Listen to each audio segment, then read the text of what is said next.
Welcome to Esther worship channel. మరొక video ద్వారా మిమ్మల్ని కలుసుకున్న దేవుని వాక్యం మీతో పంచుకోవడానికి దేవుడు నాకు ఇచ్చిన ఆయుష్ను బట్టి, ఆరోగ్యాన్ని బట్టి, జీవమును బట్టి ఆయనకు కృతజ్ఞత చెల్లిస్తున్నాను. నేనేమైనాను అది కేవలం ఆయన కృపని, అందుని బట్టి ఆయన స్తుతిస్తూ ఆయనకు కృతజ్ఞత చెల్లిస్తూ మహింపరుస్తున్నాను. ఎలా ఉన్నారు మీరందరూ కూడా దేవుని నామంలో సుఖ సంతోషాలతో ఆయుర ఆరోగ్యాలతో ఉండాలని మా అనుదిన ప్రార్థన. మా గురించి మా బిడ్డల గురించి మీరు ప్రార్థన చేస్తున్నందుకు మీ అందరికీ నా వందనాలు తెలియజేస్తున్నాను. నన్ను ఎంతగానో ప్రోత్సహిస్తూ బలపరుస్తూ ఆదరిస్తున్న మీ అందరికీ మరొకసారి వందనాలు తెలియజేస్తున్నాను. ఈరోజు మరొక వాక్యం ద్వారా దేవుడు మనతో మాట్లాడలాగా మనం ప్రార్థన పూర్వకంగా ముందుకు వెళ్ళిపోతాం. రోమీయులకు రాసిన పత్రికలో 12వ అధ్యాయం 1వ వచనం చూసుకుంటే ఒకసారి చదువుకుందాము. కాబట్టి సహోదరులారా, పరిశుద్ధమును దేవునికి అనుకూలమైన సజీవ యాగముగా మీ శరీరములను ఆయనకు సమర్పించుకుని దేవుని వాత్సల్యమును బట్టి మిమ్మల్ని బతిమాలుకొంచున్నాను. చిన్న ప్రార్థన చేసుకుందాం. అత్యంత మహాపరిశుద్ధులను, ప్రేమమైన, కృపామైన, దయామేడమైన ప్రభువా, మీ అపరంజి పాదములకు లెక్కలేని స్తుతులు, స్తోత్రాలు, వందనాలు చెల్లించుకుంటే ఉదయకాల తమలో మీ పాత్రకి వచ్చిన ఆయన ఈ వాక్యాన్ని వివరించడానికి నాకు జ్ఞానం సరిపోదు. మీ ఆత్మ నడిపి దయచేసి మాతో మాట్లాడి మమ్మల్ని ఆయన ఇంకనూ విశ్వాస జీవితంలో ముందుకు సాగిపోయే కృపాను గురించి మీరే సహాయం చేసి పదవిని మీ ప్రియకుమారుడు మా రక్షకుడైన యేసుక్రీస్తు వారికి మీ పాదాలు పట్టుకు విక్కులంగా ఎడుకొచ్చున్నాం తండ్రి, ఆమేన్. ఇక్కడ ఏంటంటే సజీవ యాగముగా, పరిశుద్ధమును దేవునికి అనుకూలమైన సజీవ యాగముగా అంటున్నాడు. అయితే పాత నిబంధనల గ్రంథంలో మనం చూసుకుంటే లేవి కాండ ప్రకారం దేవునికి ఇశ్రాయేలీలు ముఖ్యంగా 5 రకాల బలులు అర్పించేవారు. వాటిలో జంతువులు, పక్షులు మరియు ధాన్యం ఉండేవన్నమాట. ఈ త్యాగాలు దేనికంటే పాప పరిహారానికి, దేవునితో సమాధానానికి మరియు కృతజ్ఞతకు ప్రతీకగా ఉండేవి.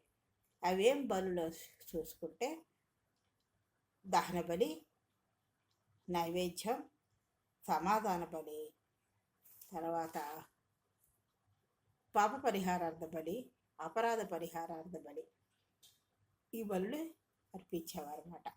ఈరోజు మనం దహన బలి గురించి చూసుకుందాం. ఈ దహన బలి పూర్తిగా అగ్నిలో జంతువును కాల్చేవారు అన్నమాట. కాల్చి దేవునికి అర్పించేవారు. ఈ దేవునికి సంపూర్ణ సమర్పణ సూచిస్తుందంట. అయితే ఇది ప్రధానంగా లేవి కాండం 1వ అధ్యాయంలో వివరంగా వివరించబడింది. ఇది అత్యంత పురాతనమైన మరియు ముఖ్యమైన బలుల్లో ఒకటి. ఈ దహన బలి అత్యంత పురాతనమైనది మరియు ముఖ్యమైన బలుల్లో ప్రాముఖ్యమైనది. ఇందులో దేవునికి సంపూర్ణ ప్రణాళికను, ప్రాయశ్చిత్తం మరియు భక్తికి ప్రతీకగా నిష్కళంకమైన జంతువును బలిపీఠంపై అగ్నిలో దహించేస్తారట. నిష్కళంకమైన జంతువును దేవునికి సంపూర్ణ శరణాగతి ప్రాయశ్చిత్తం మరియు భక్తికి ప్రతీకగా నిష్కళంకమైన జంతువును బలిపీఠంపై అగ్నిలో దహనం చేస్తారట. ఈ విధానం అంతా లేవి కాండం 1వ అధ్యాయంలో వివరించబడింది. ఆరాధకులు ఎలాంటి లోపం లేని మగ పశువులను, గొర్రెలను, మేకలను లేదా పక్షులను బలిగా అర్పించేవారు. ఎవరైతే ఈ బలిని అర్పిస్తారో వాళ్ళు మగ పశువులను, గొర్రెలను, మేకలను, ఇంకా పక్షులను ఇలాంటి వాటిని బలిగా అర్పించేవారు. బలి అర్పించిన వారు తమ పాపాలను బదిలీ చేయడానికి ఆ జంతువు తలపై తమ చేతులు ఉంచేవారు అన్నమాట. అంటే నా పాపాలన్నీ ఈ జంతువుపై వేస్తున్నానని ఆ జంతువుపై బదిలీ చేసి ఉంచేవారు. మరియు యాజకుడు లేకపోతే పూజారి ఆ జంతువు మొత్తాన్ని బలిపీఠం మీద దహనం చేసేవాడు. యాజకుడు ఏం చేసేవాడు, ఆ జంతువు అంతటిని మొత్తాన్నంతా బలిపీఠం మీద దహనం చేసేవాడు అన్నమాట. ఇది దహన బలి. ఇది సంపూర్ణ సమర్పణని సూచిస్తుంది. కేవలం కొంత భాగాన్ని మాత్రమే కాల్చడం కాకుండా, లేదా మిగతాది కొంత కాల్చి మిగతాది తినడం జరిగే ఇతర బలుల్లా కాకుండా ఇది దహన బలి పూర్తిగా అగ్నిలో దహించబడుతుందన్నమాట. ఇది ఆ వ్యక్తి ఎవరైతే ఆరాధిస్తే ఏ వ్యక్తి అయితే బలి అర్పిస్తాడో ఇది దేవునికి సంపూర్ణంగా లొంగిపోవడాన్ని సూచిస్తుంది. ఇది ఒక వ్యక్తి తన జీవితాన్ని దేవునికి సంపూర్ణంగా అర్పించడాన్ని సూచిస్తుంది. ఈ దహన బలి ఒక వ్యక్తి తన జీవితాన్ని దేవునికి సంపూర్ణంగా అర్పించడం సూచిస్తుంది. దహన బలి క్రీస్తులో పరిపూర్ణత. క్రైస్తవ వేదాంతంలో దహన బలి యేసుక్రీస్తు యొక్క అంతిమ పరిపూర్ణ బలికి పూర్వసూచనగా ఉంది. యేసు తనను తాను పూర్తిగా దేవునికి అర్పించుకుని ఒక సువాసనను సమర్పించాడు. చూసారా, పాత నిబంధన గ్రంథంలో నిర్గమకాండంలో ఇలా బలులున్నాయి. ఇవన్నీ ఆచరించడం చాలా కష్టతరంతో కూడినది మాట. యేసుక్రీస్తు ప్రభువారు అన్నీ ఆలోచించి ఆయన తన అద్వితీయ కుమారుడైన తండ్రి అయిన దేవుడు యేసుక్రీస్తు ప్రభువారిని భూలోకంలో పంపించారన్నమాట. ఆయనే దహన బలి, యేసుక్రీస్తు యొక్క అంతిమ సంపూర్ణ బలి మాట ఇది. యేసు తనను తాను పూర్తిగా దేవునికి అర్పించుకుని ఒక సువాసనగా సమర్పించుకున్న బలి. క్రీస్తు నిబంధనలో ఈ భావన విశ్వాస జీవితంలో కనుమతిస్తుంది. మన కృత నిబంధనలో ఈ భావన విశ్వాస గల భక్తులకు, దేవుని యందు విశ్వాసం ఉంచిన విశ్వాసులకు వాళ్ళ జీవితంలోకి అనువదిస్తుంది. రోమా 12:1 క్రైస్తవులు తమ శరీరాలను సజీవ బలులుగా అర్పించమని ప్రోత్సహిస్తుంది. అంటే ఆచార ప్రక్రియ. భక్తుడు తన చేతులను జంతువు తలపై ఉంచి తన అపరాధ భావాన్ని బలికి ప్రతీకాత్మకంగా బలి చేస్తాడు కదా. ఆ తర్వాత ఆ జంతువును వధించి దాని రక్తాన్ని ఏం చేస్తాడు, బలిపీఠం చుట్టూ చల్లుతాడు. ప్రభువును శాంతిపరిచే సువాసనగా దాన్ని పూర్తిగా దహనం చేస్తాడనమాట. ఎలా ఆచరిస్తాడో మళ్ళీ ఇంకోసారి ఇక్కడ చెప్పబడుతుందంటే, భక్తుడు తన చేతులు జంతువు తలపై ఉంచి తన అపరాధ భావాన్ని బలికి ప్రతీకాత్మకంగా బదిలీ చేస్తాడు. ఆ తర్వాత ఆ జంతువును వధించి దాని రక్తాన్ని బలిపీఠం చుట్టూ చల్లుతాడనమాట. ప్రభువును శాంతపరిచే సువాసనగా దాన్ని పూర్తిగా దహనం చేసేవాడు. ఇది ప్రాయశ్చిత్తం అన్నమాట. వ్యక్తి పాప పరిహారం కొరకు ఆయన పరిశుద్ధతను సంతృప్తిపరిచి అర్పణ చేసి వారి అర్పణ ఎవరైతే చేస్తారో వారి పాపాలను కప్పిపుచ్చడానికి ఆ అర్పణను దేవుడు అంగీకరించాడు. ఇలా చేసేవారి వ్యక్తులు ఏ వ్యక్తులైతే ఇలా పాప పరిహారం గురించి, ప్రాయశ్చిత్తం గురించి ఈ బలిని చేస్తారో దేవుణ్ణి యొక్క పరిశుద్ధతను సంతృప్తిపరిచి అర్పణ చేసేవారి పాపాలను కప్పిపుచ్చడానికి ఆ అర్పణను దేవుడు అంగీకరించేవాడు. చూసారా, మరి సిలువుపై యేసుక్రీస్తు ప్రభువారు నీ నా గురించి తన్ను తాను తగ్గించుకున్నాడు.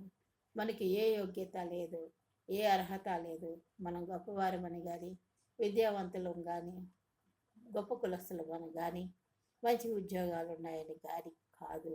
మనం ఆయన్ని ప్రేమించలేదు, ఆయనే నిన్ను నన్ను ప్రేమించాడు. దేవుడు లోకాన్ని ఎంతో ప్రేమించాడు.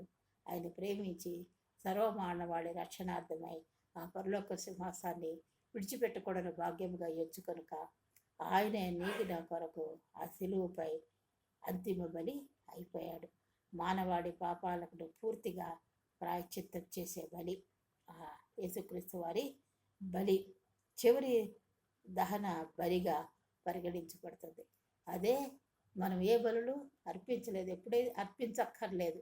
ఎప్పుడైతే యేసుక్రీస్తు ప్రభువారిని మనం అంగీకరించామో, ఆయన నిజమైన రక్షకుడని, నేను నా గురించి అసిలుపై బలి అయ్యాడని మనం ఎప్పుడైతే విశ్వసించి నమ్మామో, ఆ చివరి బలిని మనం నమ్మి ఆయన యేసుక్రీస్తు ప్రభువారు నిజమైన దేవుడని, మన పాపాలు, మన దోషాలు, మన భారాలు, మన దరిద్రతను, మనకు యోగ్యత లేకపోయినా ఆయన నిన్ను నన్ను ప్రేమించి అమూల్యమైన ఆయన సిలువ బలియాగం ద్వారా, ఆయన రక్తధారల ద్వారా రక్షించడానికి వచ్చాడని మనం విశ్వసించి నమ్ముతామో, అర్హత లేని నీ కొరకు నా కొరకు మానవులందరి గురించి ఆయన వచ్చాడని మనం విశ్వసించి ఆయన రక్షణలోకి అడుగు పెడతాము.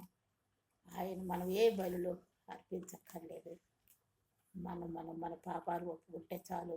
మన దోషాలు, మన పాపాలు, మన అతిక్రమలు అన్నీ క్షమించు ప్రభువా అంటే ఆయన క్షమించి మనని రక్షణలోకి ఆయన నడిపిస్తాడు మాట. కాబట్టి ప్రియ సహోదరి సహోదరుడా, మరి నేను నా గురించి దహన బలిగా ఆయన అయిపోయాడు. సజీవంగా శిరస్సు నుంచి ఆయన కాళ్ళ వరకు గాయపరచబడి నలగొట్టబడి ఆయన కొట్టబడి కొరడా దెబ్బలు తిని ముఖంపై వేసుకుని ముళ్ళ కిరీటాన్ని ఆయన తలపై పెట్టారు. మరి ఇవన్నీ కాళ్ళల్లో చేతుల్లో మేకులు కొట్టబడ్డాయి.